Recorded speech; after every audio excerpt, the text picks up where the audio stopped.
Hello student, welcome to my YouTube channel physics board.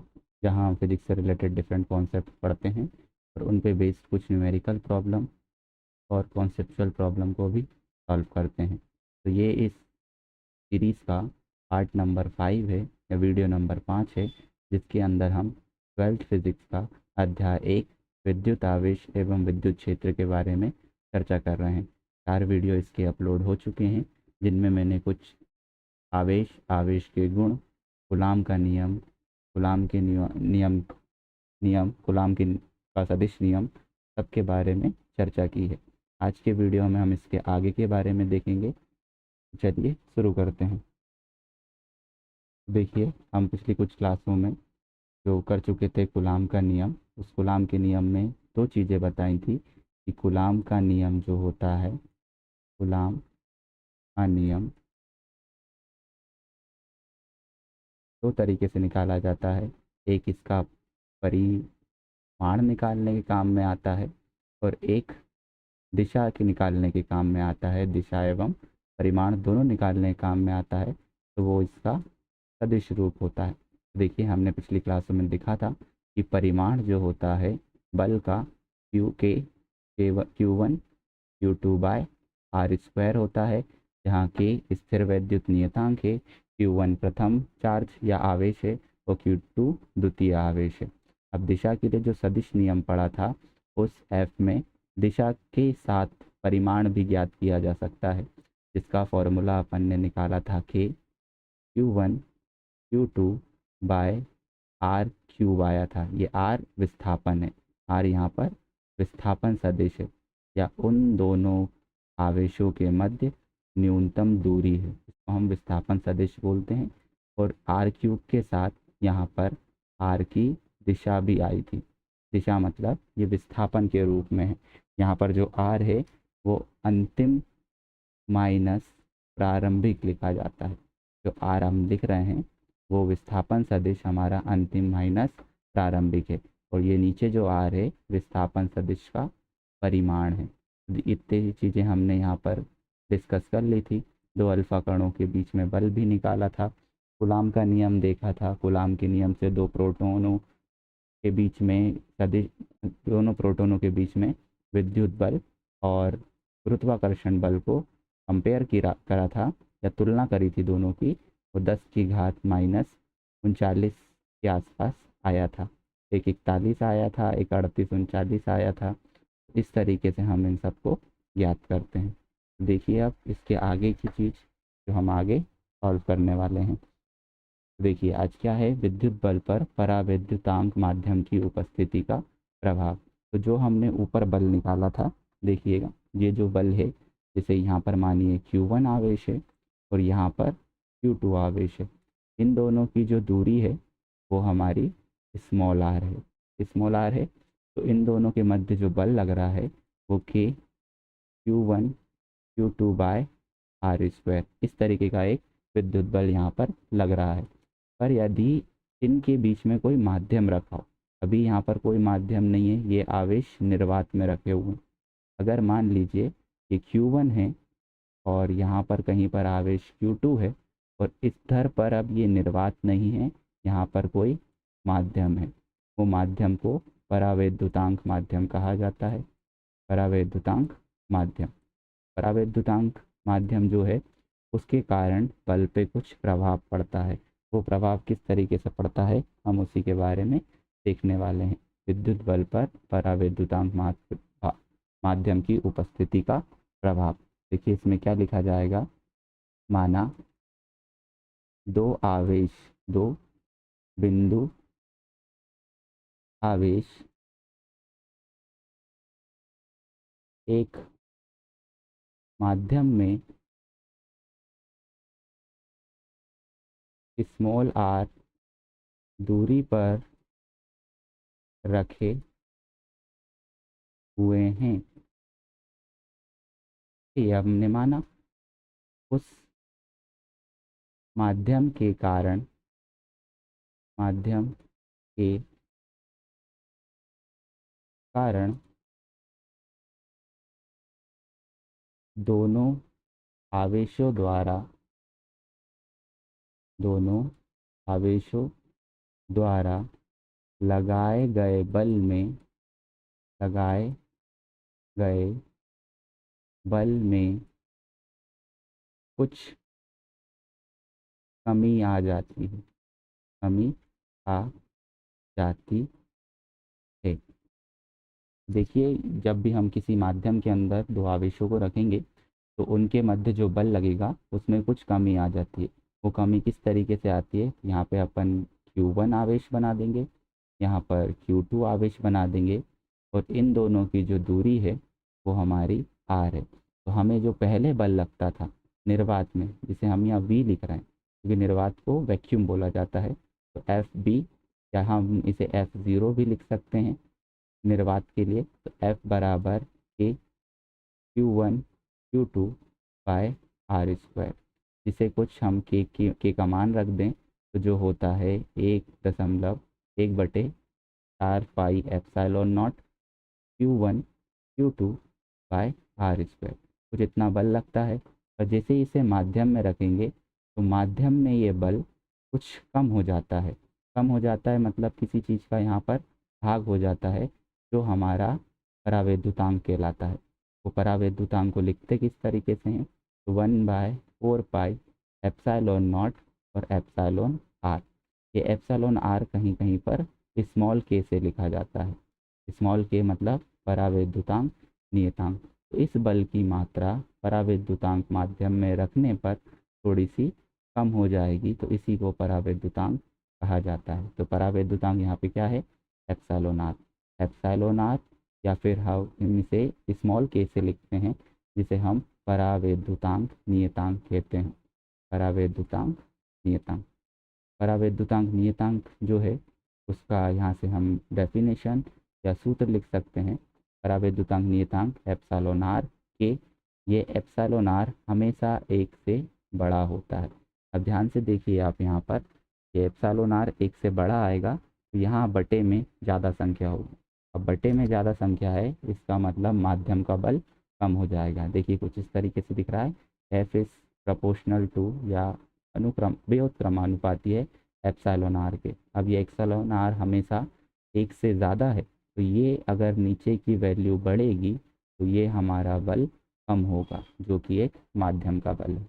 तो F M कम होगा और epsilon R बढ़ेगा, इसलिए ये लिखा था लगाए गए बल में कुछ कमी आ जाती है या घट जाता है।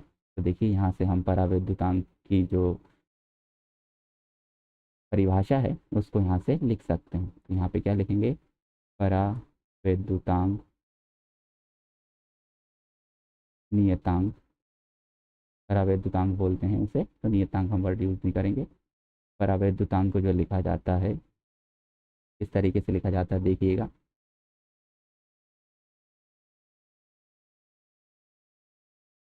निर्वात दो आवेशों के मध्य, दो आवेशों के मध्य, आवेशों के मध्य निर्वात में लगाए गए बल, निर्वात में लगाए गए बल बल तथा माध्यम में लगाए गए बल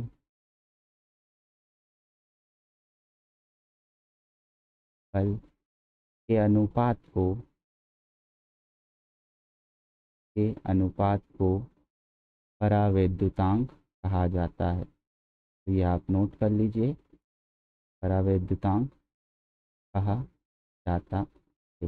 मतलब जो एप्सिलॉन आर है, या जिसे हम स्मॉल के से लिखते हैं, वो किन किन का अनुपात होता है, निर्वात में बल के और बटे माध्यम में बल के अनुपात के बराबर होता है। देखिए अगली स्लाइड में हम इसका फॉर्मूला नोट कर देंगे, जो कि क्या निकल के आया हमारा, एप्सिलॉन आर, या जिसे हम स्मॉल के कहते हैं, वो बराबर होता है एफ वी, मतलब निर्वात का बल, बटे एफ एम। तो एक यहाँ से डेफिनेशन बन गई, या इसकी परिभाषा बन गई कि परावैद्युतांक नियतांक निर्वात के बल तथा माध्यम के बल के अनुपात के बराबर होता। अब इसी तरीके से इसको देखिए, जो हम पिछली स्लाइड में देखा था, तो यहाँ देखिए epsilon not into epsilon r, ये दिख रहे हैं दोनों चीज़ गुणा में, इसको बोला जाता है माध्यम की विद्युतशीलता। तो यहाँ पर लिखा है इस तरीके से एप्सिलॉन नॉट एप्सिलॉन आर, ये बराबर होती है सिर्फ एप्सिलॉन की। एप्सिलॉन क्या है? माध्यम की विद्युतशीलता। कोई भी वहाँ माध्यम जो रखा जाएगा उसकी विद्युतशीलता जो होती है वो एप्सिलॉन से लिखी जाती है। एप्सिलॉन यहाँ पर माध्यम की विद्युतशीलता है। तो देखिए यहाँ से एप्सिलॉन आर की एक और डेफिनेशन बन गई जो आएगी एप्सिलॉन नॉट बटे या एप्सिलॉन बटे एप्सिलॉन नॉट, जो क्या है ऊपर वाली है माध्यम की विद्युतशीलता, माध्यम की विद्युतशीलता, और बटे में जो आएगा वो आ जाएगा हमारा निर्वात की विद्युतशीलता। पढ़ाई थी आपको निर्वात की विद्युतशीलता। तो माध्यम में बल बेसिकली माध्यम की विद्युतशीलता से लिखा जाता है। देखिए दोनों बल को हम फिर से लिख सकते हैं। जो हमारा निर्वात का बल था वो 1/4 pi epsilon not Q1 Q2 by R square, और जो निर्वात का बल था उसमें एप्सिलॉन नॉट ना आकर एप्सिलॉन आएगा और Q1 Q2 by R square. तो यहाँ से हमारा एक और सूत्र बन गया है जिसे एप्सिलॉन आर बोलते हैं। एप्सिलॉन आर या स्मॉल के से लिखते हैं। कैपिटल के अलग है और स्मॉल के अलग है। तो कैपिटल के है स्थिर वैद्युत नियतांक, वो 1/4 पाई एप्सिलॉन नॉट होता है, बल्कि जो स्मॉल के है वो स्मॉल के हमारा एप्सिलॉन बटे एप्सिलॉन नॉट या फिर FB/FM, निर्वात में बल बटे माध्यम में बल होता है। और इस एप्सिलॉन आर या के स्मॉल के की वैल्यू हमेशा 1 से ज़्यादा आती है, इसलिए माध्यम में जो बल होता है वो हमेशा कम आता है। तो देखिए हमने इन दोनों तीनों चीज़ों की बात कर ली कि बल के ऊपर क्या प्रभाव पड़ेगा परावैद्युतांक माध्यम का। परावैद्युतांक माध्यम में हमेशा बल कम होता है। अब कुछ चीज़ों का परावैद्युतांक माध्यम आपको याद होना चाहिए। जैसे अगर कोई वाटर का पूछे, वाटर मतलब पानी जल का, तो ये होता है 80। इस तरीके से और भी हैं, तो सबका अलग अलग होता है। वायु का जो होता है, वायु मतलब एयर, उसका 1 के बराबर होता है। तो निर्वात या वायु में बल हमेशा बराबर आता है, पर किसी माध्यम में बल कम ज़्यादा होता है। देखिए अगर कोई आपसे एप्सिलॉन का मात्रक पूछे, एप्सिलॉन मतलब माध्यम की विद्युतशीलता, तो इसका मात्रक जो एप्सिलॉन नॉट का था वही होता है coulomb square upon newton metre square, विमीय सूत्र M-1 L-3 T4A2। तो ये मात्रक है किसका? एप्सिलॉन का। ये विमीय सूत्र है एप्सिलॉन मतलब माध्यम की विद्युतशीलता। और अगर कोई एप्सिलॉन आर का मात्रक पूछे तो ये एक विमाहीन राशि है। विमाहीन मतलब इसका कोई मात्रक नहीं है, ना ही कोई विमीय सूत्र है। विमाहीन मतलब कोई मात्रक नहीं। ये इस सूत्र से आप निकाल सकते हैं। देखिए ये वाला टिक लगाया मैंने, epsilon R is equals to epsilon upon epsilon not. देखो ऊपर भी मात्रक कूलाम्ब स्क्वायर पर न्यूटन मीटर स्क्वायर, नीचे भी coulomb square upon newton metre square, दोनों एक दूसरे को कैंसिल कर देंगे। तो एप्सिलॉन आर या फिर स्मॉल के हमारा विमाहीन होता है, इसका कोई मात्रक और विमीय सूत्र नहीं होता है। तो देखिए अब इसके आगे की चर्चा करते हैं। जो नेक्स्ट क्या है, स्थिर वैद्युत बल एवं गुरुत्वाकर्षण बल में समानता। तो आपको पता है दो द्रव्यमानों के बीच गुरुत्वाकर्षण बल लगता है। देखिए अगर दो द्रव्यमानों की बात करूं M1 M2, तो गुरुत्वाकर्षण बल लगेगा, और स्थिर वैद्युत बल आवेशों के मध्य लगता है। हमने इस पे कुछ क्वेश्चन भी करे थे कि जो गुरुत्वाकर्षण बल होता है वो G(M1 M2) bye R square होता है, आर स्क्वायर उन दोनों की दूरी। और स्थिर वैद्युत बल Fe कैपिटल के Q1 Q2 by R square होता है, जिसमें Q1 Q2 आवेश हैं और R Q1 Q2 की दूरी है। फिर इनकी कुछ समानता है इनमें और कुछ असमानता है। जैसे पहली समानता ये है, दोनों बल निर्वात में क्रियाशील होते हैं। मतलब अगर कोई दो द्रव्य हैं, कोई पदार्थ हैं जिन पे आवेश M1 M2 है, द्रव्यमान M1 M2 है और आवेश Q1 Q2 है, तो ये दोनों निर्वात में लगते हैं। दोनों बल कैसे हैं? संरक्षी बल है। संरक्षी बल का मतलब है कि यहाँ पर जो कार्य लिखा जाएगा, कार्य मतलब वर्क जो लिखा जाएगा, वो प्रारंभिक बिंदु एवं अंतिम बिंदु पर निर्भर करता है, पदार्थ द्वारा तय किए गए रास्ते पर निर्भर नहीं करता है। तो ऐसे बल को संरक्षी बल कहा जाता है। तो दोनों कैसे बल हैं? संरक्षी बल। तीसरा बिंदु, दोनों बल कैसे बल हैं? केंद्रीय बल। दोनों बल केंद्रीय बल हैं, मतलब अगर कोई वस्तु वृत्तीय गति कर रही होगी तो केंद्र की तरफ लगने वाले बल हैं। ठीक है, तो ये इसके तीन समानता हैं। अब देखिए असमानताओं की बात करते हैं। गुरुत्वीय बल सदैव आकर्षण प्रकृति का होता है। जैसे आपको पता होगा कि जो गुरुत्वीय बल होता है Fb, वो हमेशा आकर्षित करता है।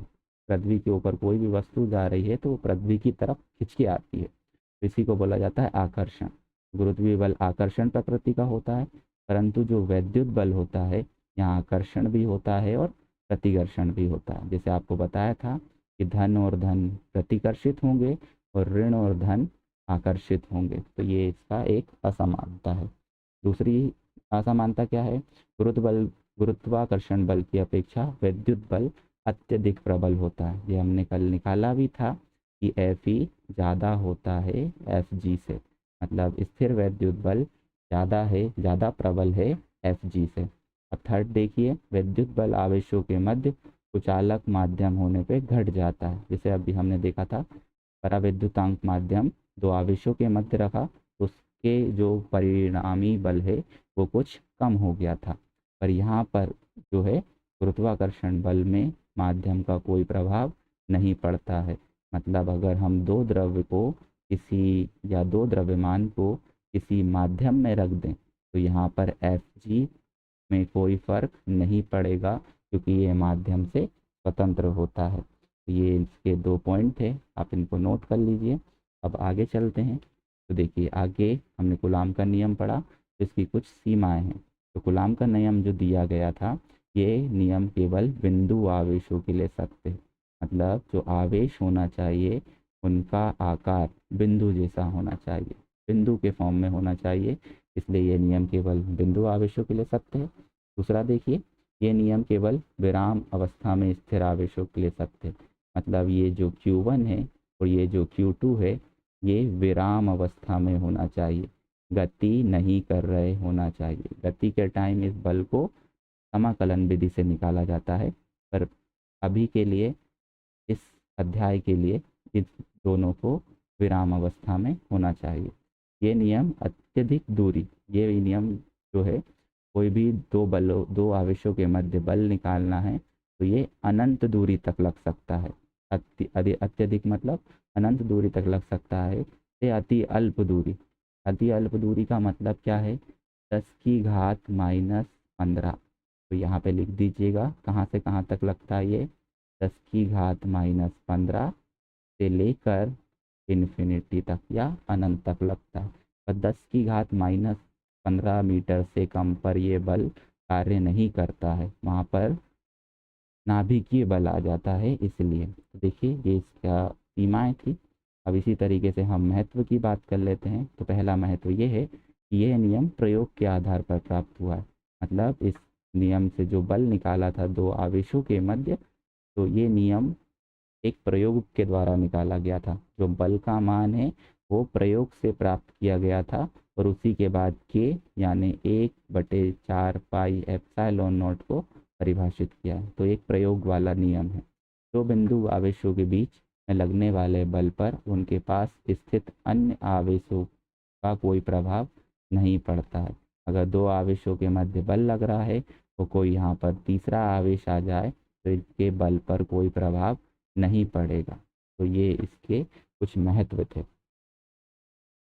आप इसे नोट डाउन कर लीजिए। देखिए हम अगली स्लाइड पे चलते हैं। अनेक आवेशों के मध्य लगने वाला अध्यारोपण का सिद्धांत। तो देखिए हम एक नई चीज़ करने वाले हैं जो एक अध्यारोपण का सिद्धांत है। अध्यारोपण का सिद्धांत क्या होता है वो मैं आपको एक एक करके समझाते जाऊंगा और इसका मतलब बताते जाऊंगा। देखिए इसमें क्या लिखा है, किसी आवेश पर अनेक अन्य आवेशों के कारण परिणामी बल प्रत्येक अन्य आवेश द्वारा उस अकेले आवेश पर, ये पर है तो काट लीजिए, इसको पर कर लीजिएगा, पर लगने वाले बलों के सदिश योग के बराबर होता है। तो देखिए मतलब क्या है, ध्यान से समझिएगा। यहाँ पर एक आवेश है जिसको मैं क्यू नॉट बोल रहा हूँ। क्यू नॉट एक आवेश है जिसको हम एकांक आवेश बोल दे रहे हैं। हम एकांक आवेश के बारे में आपको बताएंगे थोड़ी देर बाद। पर अभी जो क्यू नॉट है वो हमारा एकांक आवेश है। इस क्यू नॉट के ऊपर अनेक आवेश बल लगा रहे हैं। जैसे मानिए यहाँ पर एक आवेश है जो Q1 है, जिसकी जो दिशा जिसका जो आवेश है Q1 है और कितनी दिशा पे रखा है R1। इसी तरीके से यहाँ पर कोई दूसरा आवेश है जो कि Q2 है, और इसी तरीके से कोई तीसरा आवेश Q3 है, और इसी तरीके से कोई nवा आवेश है जो इसके ऊपर बल लगा रहा है। ऐसे बहुत सारे आवेश हैं। Qn मतलब कोई भी nवा आवेश, n संख्या वाला आवेश यहाँ पर उपस्थित है। Q2 की दूरी जो है R2 है, Q3 की R3 है और Q4 की Rn है। तो इसके ऊपर सब मिलके बल लगाएंगे। देखिए Q1 Q नोट पे लगाएगा, Q1 Q नोट पे क्या लगाएगा, हम एकांक आवेश मान रहे हैं तो ये धनावेश होता है। देखिए इसको आगे बढ़ाएंगे, ये हमारा Q1 की वजह से बस बल है।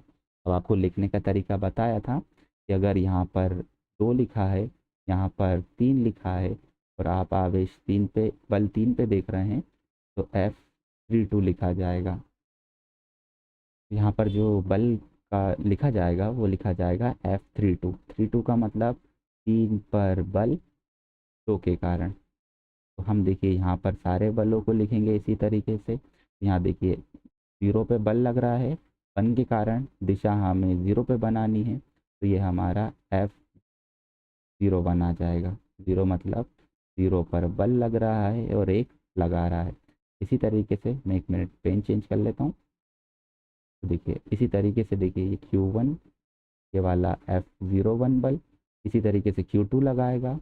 इसको थोड़ा हम आगे बढ़ाएंगे तो ये बल हमारा होगा F03। ये वाला जो बल होगा हमारा वो क्या होगा, F02। 3 वाले की वजह से F03 और इस n वाले की वजह से F0n।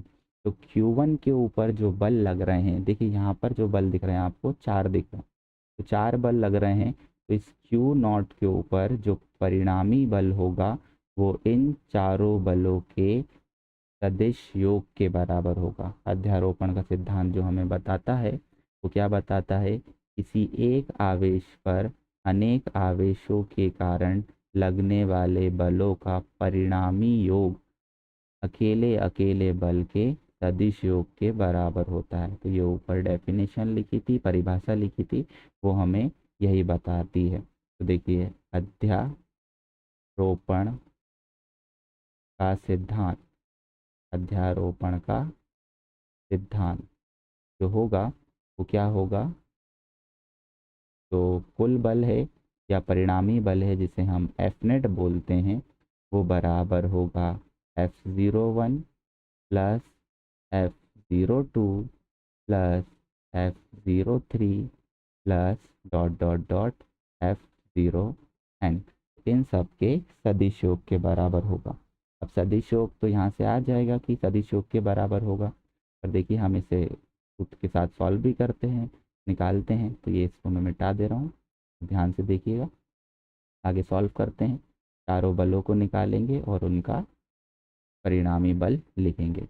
तो F नेट जो होगा वो होगा F01, F02, F03। तो हम देखो सारे बल निकालेंगे। पहले F01 लिखने का तरीका, कूलाम का नियम कि दोनों बल Q नॉट और Q1 बल हैं। देखिए F01 में Q नॉट और Q नॉट बल है और दूरी इसकी है R1, इसका स्क्वायर आ जाएगा।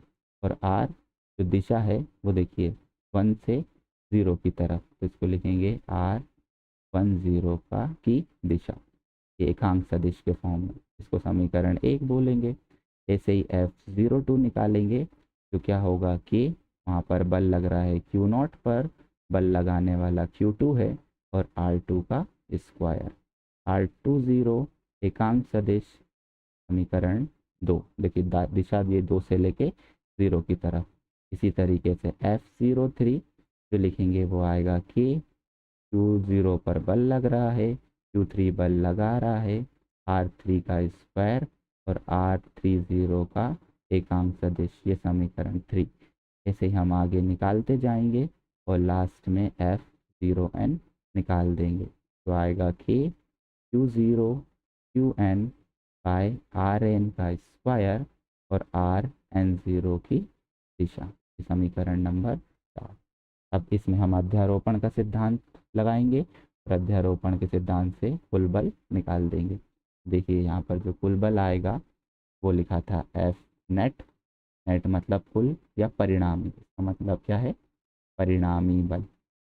परिणामी बल जो निकलेगा वो F01 सदिश F02 सदिश F03 प्लस कहाँ तक जाएगा ये 0n तक। तो F0n तक इसको लिखेंगे। अब देखिए सारी वैल्यू पुट करते हैं। यहाँ पर K Q0 Q1 बटे R1 का स्क्वायर, R10 का एकांक सदिश। इसी तरीके से K Q0 Q2 बटे R2 का स्क्वायर और R20 का एकांक सदिश प्लस T वाला लिखेंगे तो Q0 Q3 बटे R3 का स्क्वायर और R30 का एकांक सदिश। इसी तरीके से n तक लिखेंगे तो K Q0 लगाने वाला Qn और Rn का स्क्वायर और इसके साथ आ जाएगा Rn0 का यूनिट वेक्टर। तो देखिए अब इसमें कुछ चीज़ें कॉमन आ रही हैं जो हमारी क्या है, F net is equals to K, देखिए कॉमन आ रहा है, Q0 कॉमन आ रहा है, यहाँ पर बचा Q1 अपॉन R1 का स्क्वायर और R10 का एकांक सदिश। इसी तरीके से प्लस यहाँ पर बचा Q2 R2 का स्क्वायर और R20 का एकांक सदिश। इसी तरीके से प्लस Q3 का लिखेंगे तो Q3 बटे R3 का स्क्वायर और R3 का स्क्वायर R30 का एकांक सदिश प्लस लास्ट टर्म Qn बटे Rn का स्क्वायर और Rn0 का एकांक सदिश। इस तरीके से सम करने को हम एक अलग समेशन या योगात्मक के साइन से दिखाते हैं, जो होता है कि Q0 समेशन n 1 से लेके, या इसको I लिखेंगे, I 1 से लेके कहाँ तक, n तक। देखिए आवेश कितने थे, 1 से लेके n तक, तो इसे लिखेंगे 1 से लेके n तक। Qk में I आ जाएगा, Ri का स्क्वायर और I0 की एकांक सदिश। तो ये हमारा अध्यारोपण का सिद्धांत कहलाता है। इससे हम सदिश रूप में बल निकाल सकते हैं उनकी दिशा के साथ, है ना। अब इसी में जो दूसरा सूत्र यूज होता है, जैसे मान लिया अगर दो बल लग रहे हों तो उसको हम दो बल को कैसे लिखेंगे, F1 प्लस F2 का एकांक सदिश। इस तरीके से लिखेंगे इन दोनों का सदिश योग। तो इसको योग को कैसे सॉल्व किया जाता है, देखिए पहले निकलेगा F नेट, अब परिमाण मतलब उसका मैग्नीट्यूड परिमाण, वो इस तरीके से निकाला जाता है F1 का स्क्वायर प्लस F2 का square plus 2 F1 F2 cos theta. जो थीटा क्या है, थीटा हमारा कोण है इन दो सदिशों की दिशाओं के बीच में। मान लीजिए ये F1 था, ये F2 था, तो इनके बीच में एंगल बनेगा थीटा। तो यहाँ पर थीटा F1 F2 के बीच में एंगल है, और इसका जो परिणामी आएगा वो कहीं इसके बीच में आएगा, जिसे F नेट लिख रहे हैं। तो ये जो दिशा आती है इसको अल्फ़ा बोलते हैं F1 के साथ। तो देखिए F नेट तो ये निकाला, अब अगर इसकी दिशा निकालना हो तो दिशा के लिए tan alpha is equals to F2 sine theta upon F1 plus F2 cos theta से सॉल्व किया जाता है। तो याद रखिएगा, वैसे अध्यारोपण का सिद्धांत बस यहीं तक है। अगर आपको आंकिक प्रश्न सॉल्व करना है तो ये जो नीचे कॉन्सेप्ट बताया F1 प्लस F2, उस परिणामी बल का सूत्र और दिशा का जो सूत्र है इसे हम यूज़ कर सकते हैं। तो इस वीडियो में इतना ही। ये पार्ट नंबर 5 है। पिछले वीडियो भी आप देखिएगा, अपने दोस्तों के साथ शेयर कीजिए, सब्सक्राइब कीजिए और लाइक कीजिए। और कोई डाउट हो तो कमेंट सेक्शन में कमेंट ड्रॉप कर दीजिए। Thank you so much.